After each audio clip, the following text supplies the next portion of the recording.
Dr. Ken Richardson. Ken, welcome to the show. Thanks, Bill. Ken, we're going to talk a little bit about the services that you can offer, the consulting services and business services that you can offer our viewers. But let's begin by talking a little bit about your background. Now, you were a college professor at one point, is that correct? 23 years. 23 years. And tell us what your specialty, Well, I came out of manufacturing, right? Industrial engineer for several years with some very big companies. Mm-hmm. Was not happy with what I was seeing happening to that sector at the time. It was in decline, so I moved on and earned a PhD out at Arizona State in industrial organizational psychology. I decided I would rather work on businesses than work in businesses. Took a job at Ursinus College, was a professor there for 23 years, teaching industrial organizational psychology, doing research on emotional intelligence, problem solving, goal setting, and the like. Wow, so that makes you really highly qualified for what you're doing now, which is you are a business consultant. And for those of you who read the 422 Business Advisor, you know that Ken writes some extremely informative articles, very, very helpful articles, and very practical articles on how to approach business, how to focus, how to take the right approach to making your business profitable. So, Ken, you're now out there in the business community offering your services as a consultant. Is that correct? Right. Okay. Redwood Enterprises. What we do is, for a soundbite, we turn potential into performance. There's a lot of ways to do that. Mm-hmm. Okay, and before we start talking about exactly what you do, let's Sure. give your website so that our viewers can either now or after the show's over check out your website and learn more about what you're doing. Sure. It's www.redwood As in the trees. enterprises.com. Excellent. Now, in my 17 years of publishing the magazine, I've found that there are all types of people who could use services such you offer, as you offer. But I think there's also a dilemma in that business owners by nature, particularly small business owners, have large egos and feel that they know what they're doing and kind of resist having anyone give them advice. And if they're successful, they think they don't need it. And then the other side of that coin is often when they're in trouble, by the time they realize they need help, it's if not too late, it's a very difficult position. So how do you deal with that? The fact that you provide a very valuable service, but it's kind of hard for the people who could use your service to make that connection in their own mind. How do you deal with that? Well, Bill, I found that the bad economy has done more for my business Sure. than one might expect. In a lot of cases where business owners are suffering for that, that's when they really turn to help. One of the things I found the best way to approach them is to get them to realize that in the very same business and in the very same economy, you see those business owners that are thriving despite the economy, regardless of what it's doing. You find people in the very same market, very same area that are going out of business. That's not an accident. That's not chance, and that's not luck. And so what you can do is you can point out or educate those who aren't succeeding what those who are succeeding are doing, and probably give a few more pointers too to help them get to that level. There are some identifiable and well-known principles behind business success, and I like to say success is a choice. You have to do the push-ups, if you will, lift the weights, but success is actually a choice. So too many owners leave things to chance. They work in their businesses, not on their businesses, and you need to do both. And a couple of points that you often make in your articles is that, number one, continuous self-improvement is important. Reading, communicating with others, that's very important. And secondly, of course, and it may seem obvious, but it's really not to a lot of business owners, is you have to have a plan and work the plan, follow the plan, monitor the plan, and in order to improve, you have to know where you're going. Otherwise, you're just a ship without a rudder, correct? You see this every single day. I'm surprised that with what we know about business and the resources that are available, that you see so many business owners that don't have a strategic plan. They think they do, they've got some ideas, but you need a written plan. And I would say, if I may, that I can think of 5 principles. You could break it down other ways, but for the moment I'll just say 5 principles. The first one is continuous personal growth. If you're not improving, you're backsliding. And what are some of the methods for and besides, of course, there's a lot of literature, self-improvement literature, and also business-related literature, motivational speaking, leadership articles and books. Certainly, you want to be reading those. In addition, what are some other things that you can do? You have to do active behavioral changes, Okay. and reading books isn't enough. Attending seminars is great, but that's not going to be enough. You have to, on a daily basis, have questions about how the connections between your behavior and the results. Actions have consequences. One of the things that we very often do is we slip into these routines. It may feel good to be in the groove, but an awful lot of times that's when we make our mistakes. I think people forget what they know very often. So you want to stay out of that comfort zone and continually kind of reassess where you're at and what you're doing and push yourself a little bit, I guess, huh? Certainly. Never lose touch with your fallibility. Okay. Good. All right, so that's number 1 now, self-improvement. Now number 2 on your list here. Number 2, goal setting, which really means active strategizing, where you're in touch with where you want to go. You have to begin with the end in mind. The successful business owners that you see are going to have some very tangible ideas of where they want to be a year from now, which means 6 months from now. But they set goals that are measurable. And not just goals in terms of what they want their profit level to be, but maybe where they want their product line to evolve to, or the services that they want to add on to what they're providing now, but certain specific tangible goals that they need to work toward. Is that correct? They need to be specific. They need to be measurable.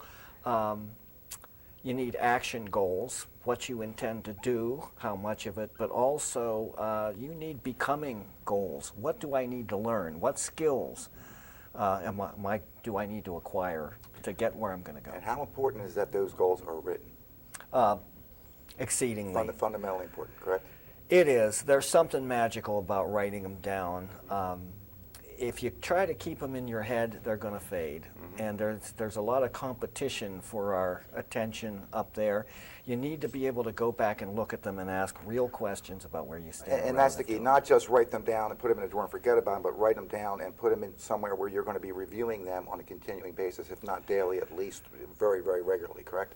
It's best to do it weekly, and best to wake up in the morning with what your goals are. Specific goals, in other words, mind. many goals toward a larger goal.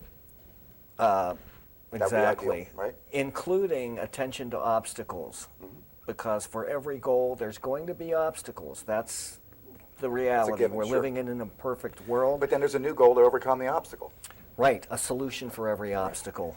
Okay, well, let's move on to number 3. Oh, point number 3 is going to be sound market analysis. So you need to know who your competition is, what they're doing successfully, what they're doing wrong, all these things, correct? Understand the big picture that you're embedded in. The economics, we hear a lot about the economy being the problem, but I see a lot of business owners who leverage the bad economics to their advantage. Sure. We see that every day. You need to know what your competition is doing. That tells you what you'll be able to sell and how much. In many ways, it creates opportunities for those who are prepared to take on those challenges, correct? Yeah, and that means research. Okay. So many businesses fail because they operate in an informational vacuum. They simply do not get outside of themselves enough. A bit of an aside here, and I don't want to get distract from what we're doing, but businesses that are created by an individual versus businesses that is inherited, so a second or third generation business owner, that it seems that that self-motivation and applying these skills is kind of endemic to someone starting a business, but when it's a second or third generation, they really have to kind of somehow find a way to motivate themselves to act as if they are creating the business themselves in order to sustain it. Is that correct? You see a lot of that. You see a lot of family businesses where the grandfather started it, the father may have continued it, and it falls into the hands of a younger generation that very often are ill-prepared to take over. So someone like you could come in and help them kind of look at it differently, as if they were creating a business on their own and applying skills that they would need in that situation in order to make that business grow and thrive, because just because it's been around 100 years, there's no guarantee it's going to last another 100 or 10 or even one, correct? Sure. We call that succession planning. Okay. And that needs to be done by the current generation. What's going to happen when you move on? Right. I hate to bring up a bad example, but when you think of, we hear about us getting into, the United States getting into military conflicts. When you get into something, what do we start to ask? How are you going to get out? Right. What's Sure. your exit Sure. strategy, or who Right. takes over Right. afterwards? Right, and your overall objective. All right, let's go to point number 4 here, because I do want to get them all in, and our interview's going very quickly here. We have about 5 minutes left. So. Sure. Understanding the sales process. The days in which you can survive by using slick talk and psychological trickery, cornering people into making decisions, is long past. People are more informed now, right? They have more resources. They have more ability to check out on things and look at your competition. And it's really about helping them make the right decision more than pitching your product. Is that correct? Right. They're more sophisticated, have more options than ever, and in fact are tighter with their money than they've ever been. Right. You need to respect the buyer, the way the buyer's mind works, not how you're going to work it. You have to help people buy. Simply put, people love to buy things. They hate to be sold things, but they do love to buy. Sure, sure. And really, you're only dealing with people who need your product or service anyway, so it's a matter of them making the right decision in terms of value and also in terms of the quality of the product or service that you're offering. So it's a matter of communication rather than selling a product, correct? Correct. Okay. Number 5. 5 would be developing your emotional intelligence. Okay. Business is all about relationships, and it goes back, these are all related. All the things we've talked about Sure. are interrelated. Sure. Business is all about relationships. As you to build your business, it's all going to be based on the fact that people first buy you before anything else, Right. and you earn the right to do business. It's also about follow-up, respecting those that you have done business with, and going back and making sure that they're satisfied with what they've gotten, and what else can you do for them. Right. So rather than it being about you, it's really about them. And going hand in hand with that, and something that I know you do very well, and as our viewers know, we have a very strong relationship with the 422 Business Advisor and the Tri-County Area Chamber of Commerce. You go to many chamber activities, you interact with people, you're out there, you're meeting people, you're hearing what their concerns are, and you're addressing them. This is all part of everything that you've mentioned earlier in terms of servicing your potential customer and understanding them and what their needs are, and approaching it from that point of view as opposed to being on an ivory tower selling a product, correct? Get to know people, function on their level, speak their language, and think of in terms of the larger community within which we all need to work to pull Excellent. together. And you're a shining example of that. We're running out of time very quickly. Let's give a phone number where people can get a hold of you. Sure. 610-326-3670.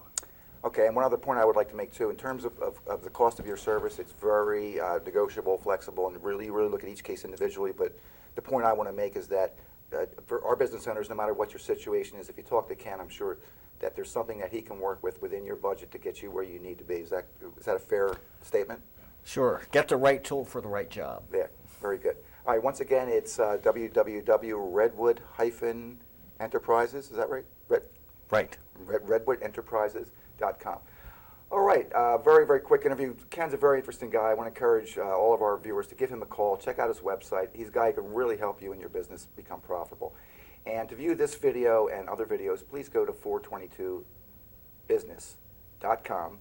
And you can also read the current issue of the 422 Business Advisor, back issues. You have access to many resources. And I'm going to invite you all to check that out. Once again, give Ken a call. And I want to thank you all for watching our show. And we'll see you again next month.